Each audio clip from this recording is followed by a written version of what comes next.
Audio Jungle.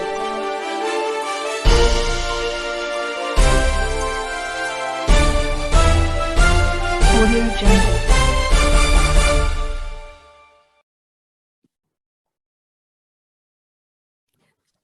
नमस्कार मित्रों, आज हम फिर प्रस्तुत हैं स्वामी प्रज्ञानंद जी के साथ। प्रणाम स्वामी जी।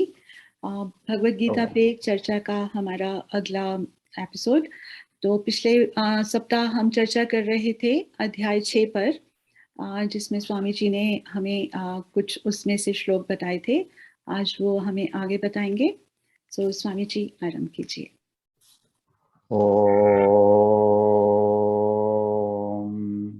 वसुदेवसुदं देवं कंसचाणूरमर्दनं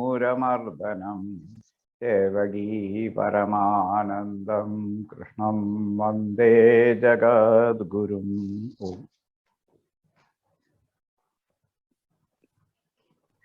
तो स्वामी जी, पिछले सप्ताह हमने चर्चा की थी गीता के 6ठे अध्याय पे। तो एक छोटा सा संशय, वो पता नहीं 6ठे अध्याय से जुड़ा है या नहीं है, बट लिटिल डाउट जो कभी कभी बहुत लोग पूछा करते हैं और मेरे मन में भी आता है कि भगवान कृष्ण को जैसे हम कहते हैं कि वो अवतार हैं, he is a incarnation of God himself. तो और हम एक मानव को भी समझते हैं कि वो भी उसके अंदर भी भगवान है। तो जो हमारे अंदर भगवान है और जो भगवान कृष्ण के अंदर भगवान है, उन दोनों में क्या अंतर है? Where is the difference between us and him? That is very out there in the open, that we forget our godliness, but God never forgets. He has assumed the form. We have to, in the beginning, assume that there is a Atman, which is the same as God, like a grain and a sack full of grain. The essence is the same. Or fire in a place and a fire everywhere. Essence is the same. So in this way, Atman is the same as God. But in the beginning, Shastras tell us, and we have to assume and believe, practice, and then we will realize. That is our condition. Only human beings can realize. Gods are just their duty.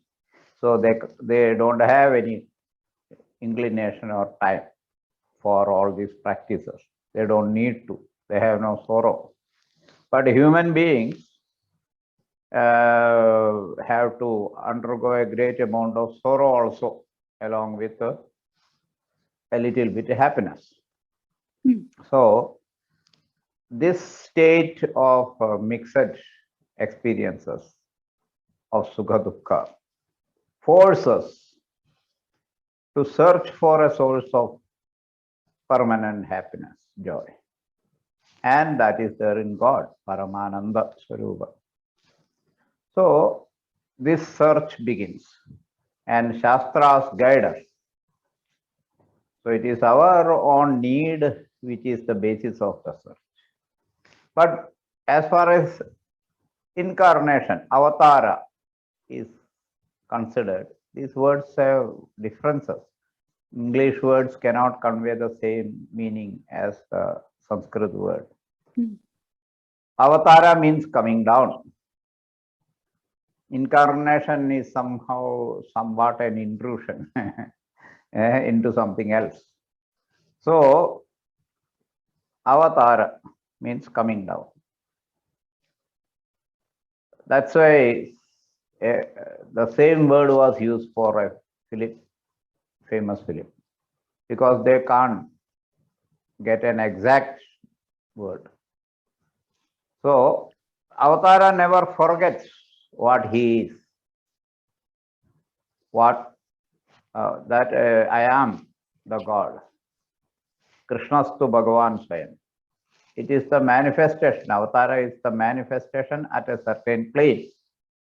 and any plane of existence, whether it is of Brahma, Vishnu, Mahesh, or Devata, or Sarga, or other worlds, or this world of death, Mrityuloka is our loga. Bhuloga is Mrityuloga also. Death is the only certainty here. So, we are all condemned to die. This is a death cell. So, how can there be happiness in this birth? But the God comes down to this place, suffers and laughs, cries, and lives among us, along with us and among us. This is Avatara. So, questions about Avatara's behavior is irrelevant if the essence is not known. When the essence is known, then the miracles are no miracles, and the normal behavior like a human being is also not something that is not expected, because it is to teach us that Avatara comes into this plane and observing the very same rules which we have to means not observe, but we are under compelled to observe. So for Avatara, it is optional. It is not bound by all the physical and other limitations, mental limitations, intellectual limitations. It is all God in it, in an Avatara. Every cell is the Paramatatva, Parameshti. So this is the main difference. But not knowing so, the contemporaries of an Avatara also feel that, oh, this is a human being behaving like us due to ignorance or due to arrogance. This feeling comes to them, the contemporaries. But some people recognize, like Agastya, Hanuman in case of Rama, and Bhishma, Vidura in case of Krishna. They realize that this is the supreme principle, Parameshti, Paramatatva, which has manifested in this form. So it is with Shankaracharya, so it is with many other avatara. So that is the main difference between avatara. The ignorance that bounds, that is the difference between avatara and avatara in human form and avatara in normal human being, so-called normal human being. Yes, coming to sixth chapter. Sixth chapter is Atma Sanyama Yoga. It comes after intense, all the descriptions about intense practices of Karma Yoga. As I said, karma is normal for a human, it is karma yoni. The very birth is for karma. Like health, experts say body is meant for walking. If you sit for a long time, you are inviting diseases. So karma is also binding. Karma phala is the cause of rebirth. Sanchita karma, prarabdha karma, etc. are the cause of birth, rebirth. Karma is binding, but the same karma can become a yoga, a bridge between the supreme and the individual, if that karma is done according to a principle. What is the principle? There should not be any attachment to the fruit, and offer the fruit, in fact, don't keep it, offer the fruit for the common welfare, offer it to God also. So you offer a divine fruit to the society. So whoever partakes that fruit, they also are benefited by the Karma Yogi, is a sadhana. So this Karma Yoga, the offering can be to the society and the God, or both. It should be for the both. So, and the Jnana part of Karma Yoga is, there is a divine setup called universe and creation, of which the human individual machinery, Sharira, Mana, Buddhi, and Chitta, they are a part. Chitta has the retentive power, intelligence has the discriminatory power, mind has feelings and perceiving powers, and body is the center around which they all stay together, function. So all these systems are set by the creational process. This realization can easily lead to the detachment to the fruit, because the fruit also will come through the same system. And it is delusional for me to think that I am the cause of that fruit of action. So by this detachment, you detach from the fruits of action, which are also rebirth. So you get mukti.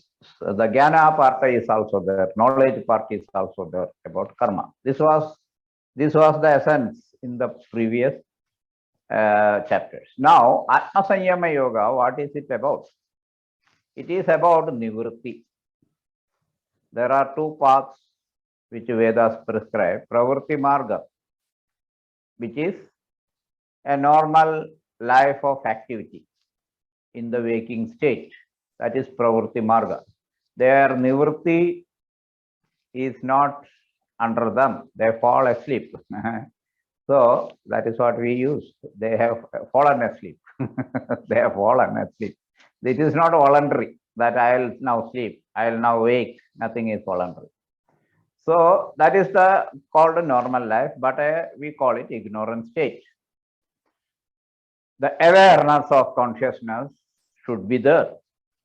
That is the realized state. That is the state of a sage or a higher person. So the realization, awareness of consciousness, how consciousness functions, what are the consequences, all these things have to be there. For this Nivritti Marga will help. Nivritti Marga is voluntarily withdrawing.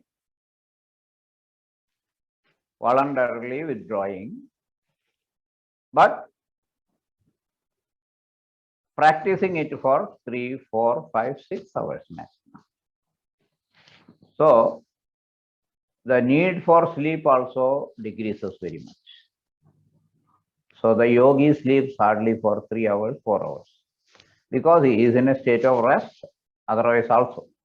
And 6 hours sadhana is a very greater rest than sleep, but should not go to sleep.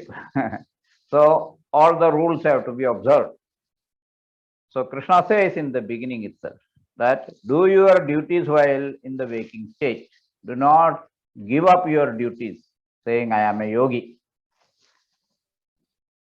And who does, without attachment to the fruit, all the duties prescribed, karyam karma, the prescribed duties are done.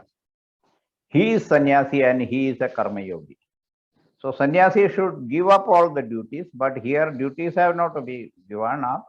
The karma phala, the fruits of action have to be given up. The detachment to the fruits of action should be given up.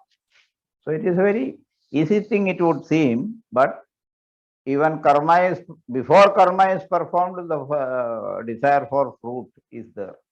So it is not an easy thing because to do the action and then still not be attached to the fruits is not easy. But once that is done, then yoga and sannyasa becomes the same. How?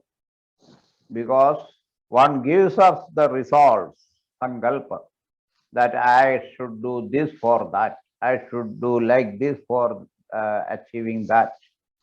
So all these sankalpas are given up, resolves are given up.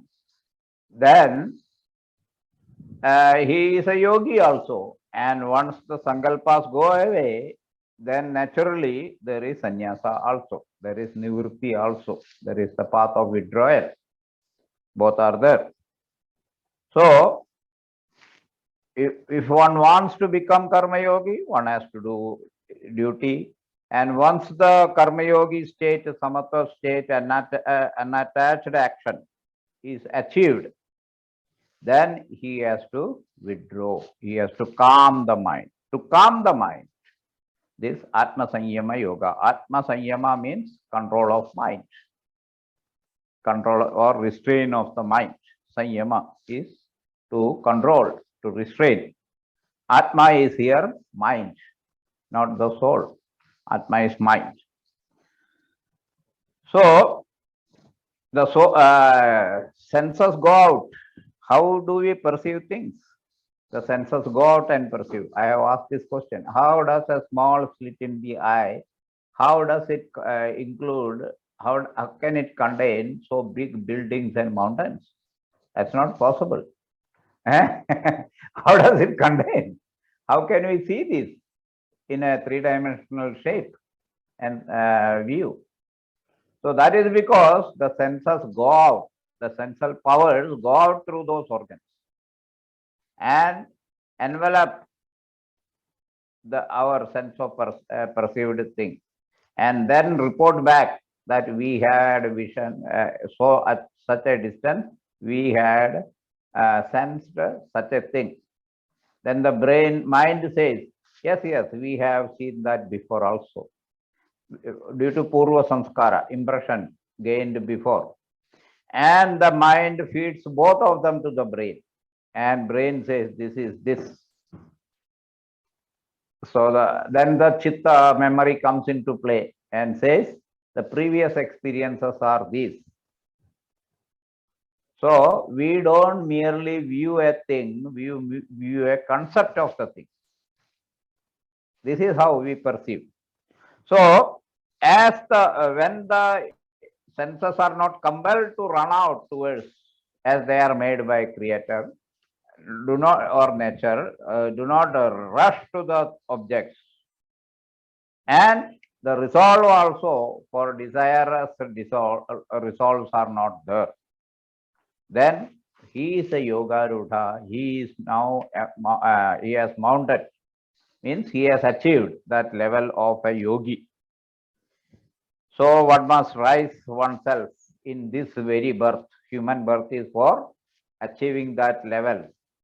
Human can achieve, others have no faculties to achieve this higher state. So one must rise in this very birth. Those who do not, they are their own enemies. So this Krishna asserts that humans must strive to achieve the higher levels of what? Consciousness. Higher levels of consciousness and right up to awareness. For that, various practices are prescribed. Now, this much is clear. So, why Atma Sanyama Yoga? That has been explained till the slogas, up to 6. These in the slogas. Why Atma Sanyama Yoga? Uddared Atmanatmanam. And one is a friend or enemy of oneself if one doesn't strive for this. That is clear. Swamiji, one small question here. So like you're saying that person who is detached from the karamphal and does the prescribed duty as whatever his dharma, according to that he does his karma, but he's detached from the phal of it, and that is the Atam Sanyam. So, but there are certain disciplines that we see where this kind of an attitude is inbuilt in the job itself. For example, the job of a soldier, they are on the duty of fighting a war, and they have a very disciplined life, and they go into the war without knowing whether they will win or die, and they don't attach themselves to victory or defeat. So are they Karam Yogis? Are they Atam Sanyamis? Can we call them that? They have been trained like that, but inside they have not changed. So if the soldiers are not under the watching of the officer, they don't seem to be very much disciplined, particular about being well behaved. And in the war also, the training is that we must kill or be killed. So that training part is there. But mentally, the soldiers, like the last general of Indian Army told, the soldiers are the last ones who want a war because it is they who will be in the front line of fire, in the line of fire. So they are the ones who, army is the last institution which wants a war. The general was saying, he smiled also. So that what I'm saying is their training is like that, system is like that, but they have not changed inwardly. Nowadays, armies are training their soldiers in this way also. According to Bhagavad Gita, they feel that such a training also should be given because the stress level is so big that if there is a war like the present one going on for the last 65 days, then the stress is so big that they can't cope up. They forget they are soldiers. So they want to train their soldiers like this also in Atma Sanyama Yoga. Meditate, yoga, do yoga. Even in Himalayas, when they are in Siachen, this pranayama techniques and other techniques have been very useful to keep the mental health and the physical health also of the signing of the soldiers. So the next part is up to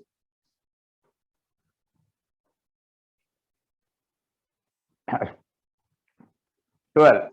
How to start the meditative practice. First, be calm. Be calm. So select such a place where naturally you are calm, where you are agitated. Don't try to begin your meditation there. So find out a place, a park, a riverside, under a tree. History might denote it as a Bodhi tree because such and such I have realized under that. Something, some place. So, and think of God first.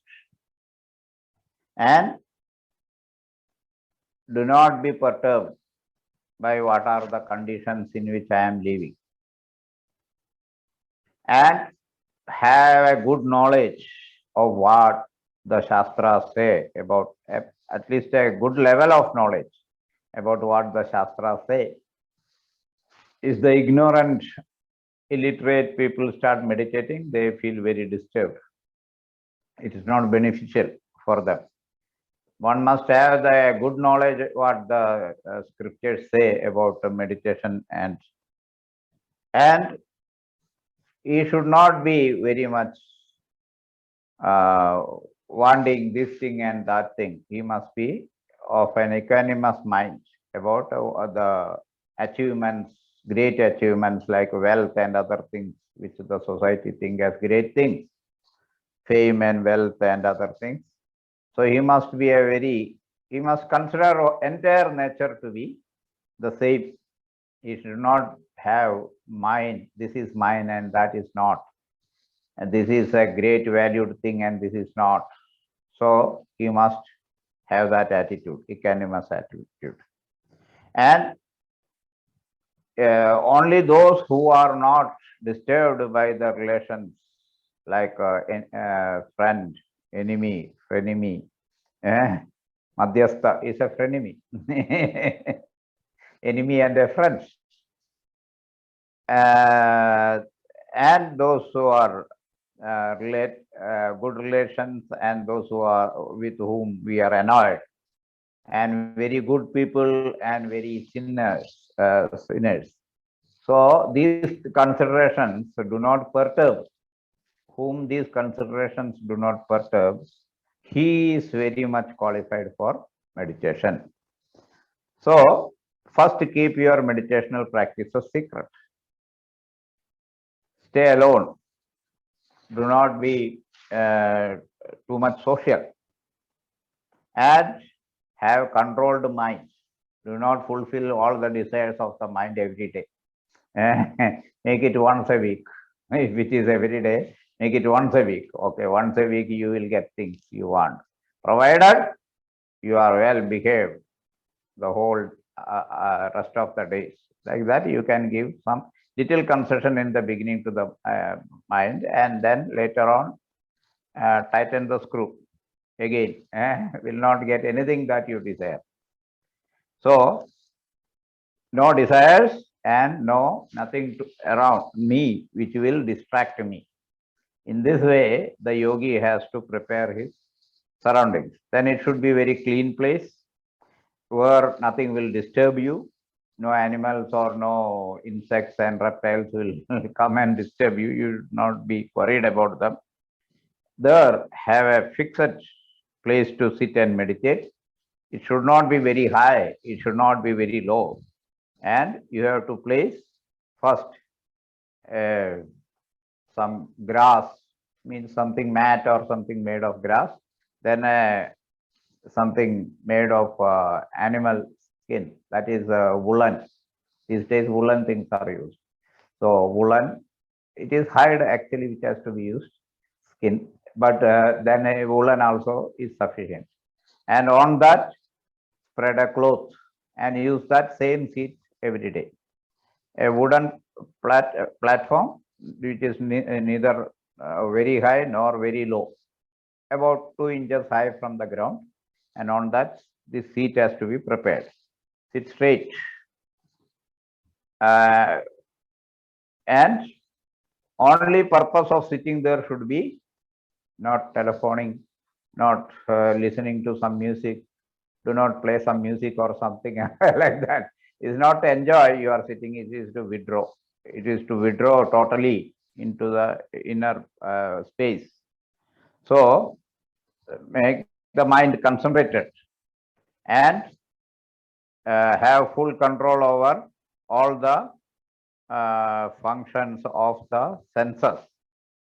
And sitting there for purity of the mind, yoga practice, concentration has to be practiced, and for this is should be for the purity of the mind only. No other purpose should be there. I'll meditate and I will alleviate, and all these purposes should not be there. It happens occasionally, but this should not be the purposes. That, or I'll get over my headache, I'll get good concentration and promotion in my job. All these purposes should it is merely for the purity of mind that this practice is done. So the body should be straight, the spine and the neck should be in the same line, and look at the tip of your nose. Tip here or here. Some people practice here, some people practice here. Some people practice here also where the tilaka is.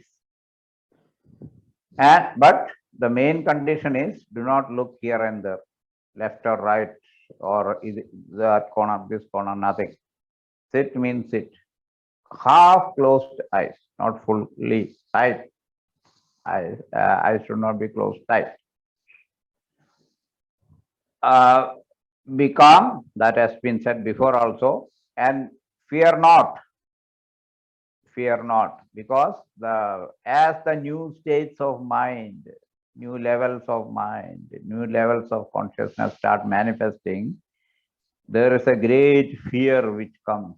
Oh, I am losing all my identity, all my previous conditions, like that. So that fear has to be overcome, and be a celibate during the long practices of meditation. So people observe celibacy during Navaratri or in this. But our Shastra say after 40, you should have no consideration for the opposite sex. And the mind should be fully controlled, and it can be directed towards the Supreme Lord also, and only for the purpose of closing the gap between the divine and the mind. Only purpose should be there, only interest should be that. Like that, when the yogi sits unconditionally and with a controlled mind, then he achieves that state in which I am usually, means Sri Krishna or the Supreme Lord is there. That level they achieve. So the great motivation is there in the sense that everything has to be given up and a divine and a great purpose. For a great purpose, the lower things have to be given up. So that is, Lord is not saying that you do not have any motive for meditation. Lower things have to be given up. Then only you will achieve higher things. That is a natural sequence of events, even in the world. And the yogi should observe many conditions. He should not eat much, he should not sleep much, neither he should deprive himself from food or sleep. And he should, the golden medium in everything. He should not be very indulgent, he should not be extremely deprive himself of everything. So he must behave in a medium way, not running out to things, do things, neither totally restrained from doing anything for many weeks. These things, extreme conditions will not help. So those who are practicing the right amount of sleep behavior in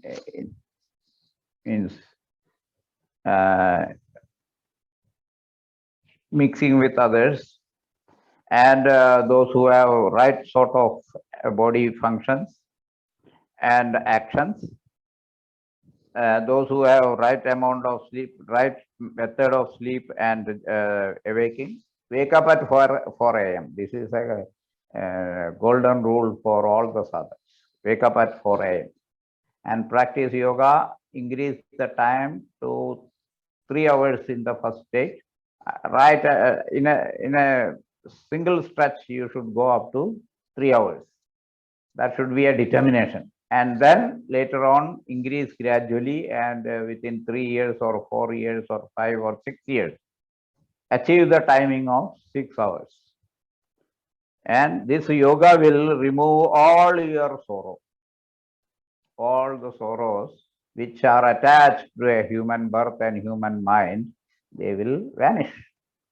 They will not have any hold or root in you. Yes, this is how the yoga should be practiced.